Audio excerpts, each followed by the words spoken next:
Start of question 2. Gotta punch it up here.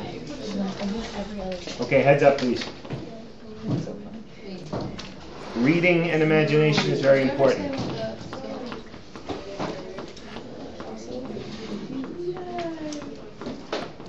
Guys, when you talk, you delay the whole process. I'm sorry, I don't want to be, what do you call it? I want to get through this. And this is hard for me. Being on camera makes me extremely anxious, and I got to concentrate. Thank you for your help. Is this a recording? Yes. Okay. Question 2. Hit it. A bullet is fired into a block of wood. It lodges there. Again, let's try to find let's try to find a system in which we know the total amount of momentum. You have to read this question carefully. Okay, you're just not going to be able to get happy with this unless you read this question carefully. We can pick a bullet in the wood. The initial the velocity of the bullet is dunno. The mass of the bullet is 12 grams. Let's convert that right now into kilograms.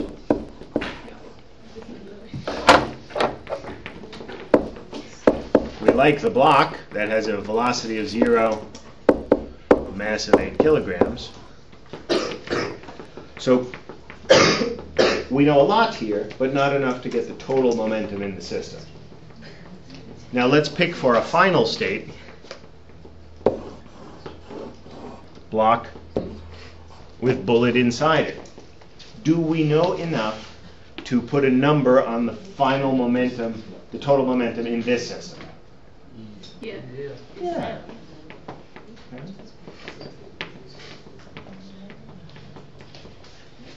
What do you want to do next? Do you want to see a bar chart?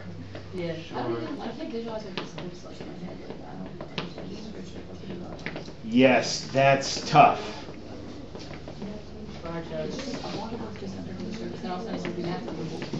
I really think the imagination is the hardest part of these problems, and what you got to, if you haven't read it at least 3 times, there's no way you're going to be able to work with it. Read, sketch, then read it again and try to find something wrong with your sketch. Then read it again and try to find something wrong with your sketch or something missing. That's what I think works best. Multiple revisions of your reading and your drawing. Because you're totally right, the imagination is the hardest part. I haven't figured out a way to teach imagination. So, okay. Here's the other version. As an expert, it's easy for me to see the choice of systems and instants that make this easy to solve. If you're not an expert, what do? Here's what you do. You pick a system. You pick some moments and work with it until you either arrive at a solution or realize that that choice does not help. And then you start over.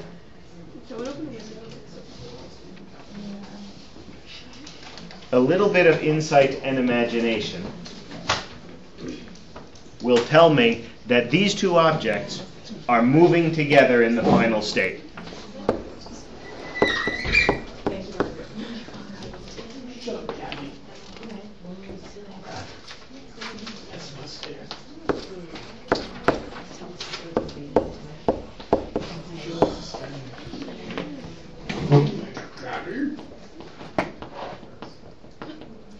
Remember, you will not be solving this problem on the retest. You will be solving a similar problem.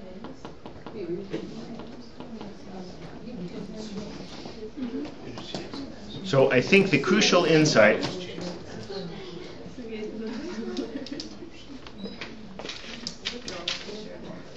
how about a bar chart? Let's see.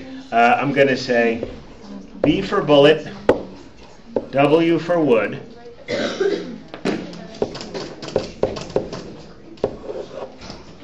These 2 objects are moving. They're moving. They're stuck together. They're moving together. You can find the momentum of that one. I totally can, yes, because I know the mass is 8 kilograms plus 0.012 kilograms.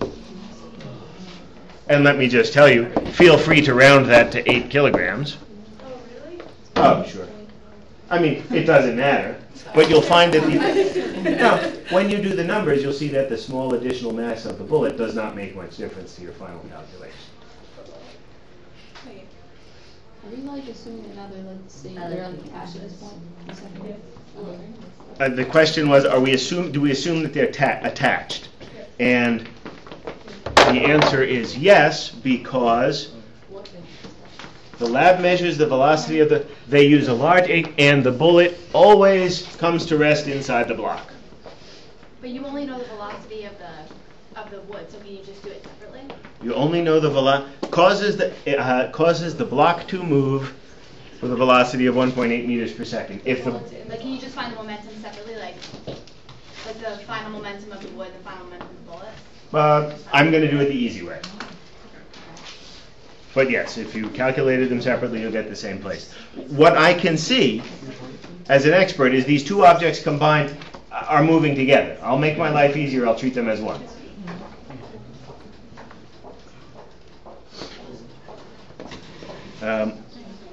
Bullet, initial momentum of the bullet, plus initial momentum of the wood. Oh, let's just make sure.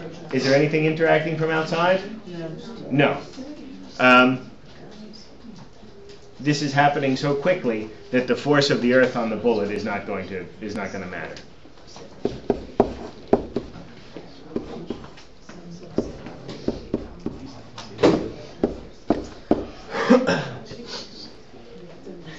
Let's go straight to bar chart.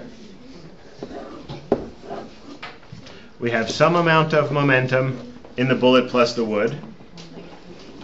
We know the initial momentum of the wood. How do I know? It's not moving. That leaves us with one missing bar, which means that we can tell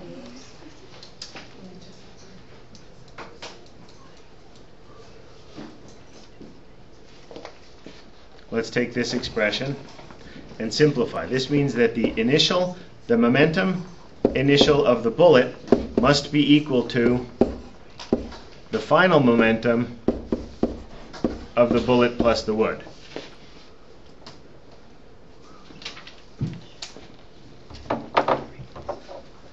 And we know that the momentum of the bullet plus the wood is the mass of the bullet plus the wood times the velocity of the bullet plus the wood. Let's see.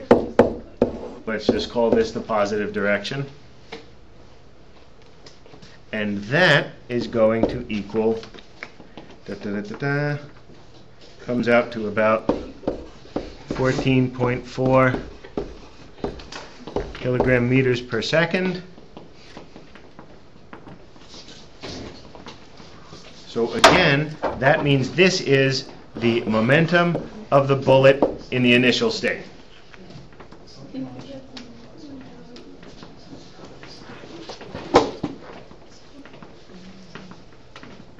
What we need is the initial velocity of the bullet. So again, let's take the definition of momentum, rearrange to solve for the velocity.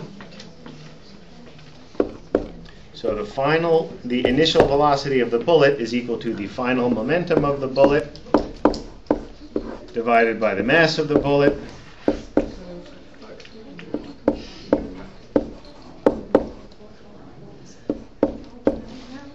That comes out to about 1,200 meters per second.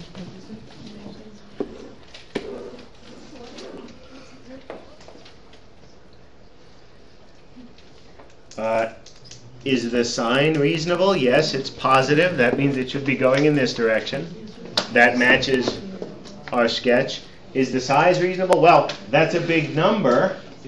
What do you think of when you think 1,200 meters? I don't know about you. I think 12 soccer fields. So could a bullet fired from a rifle go the length of 12 soccer fields in a second? Possibly. Well, I'll buy it. It's not ridiculous. Yeah. You know, if it was 12, that would be ridiculous. And if it was, I don't know, 12 million, that would probably be ridiculous. So I like the size, I like the sign well enough, and of course I write that down on my paper.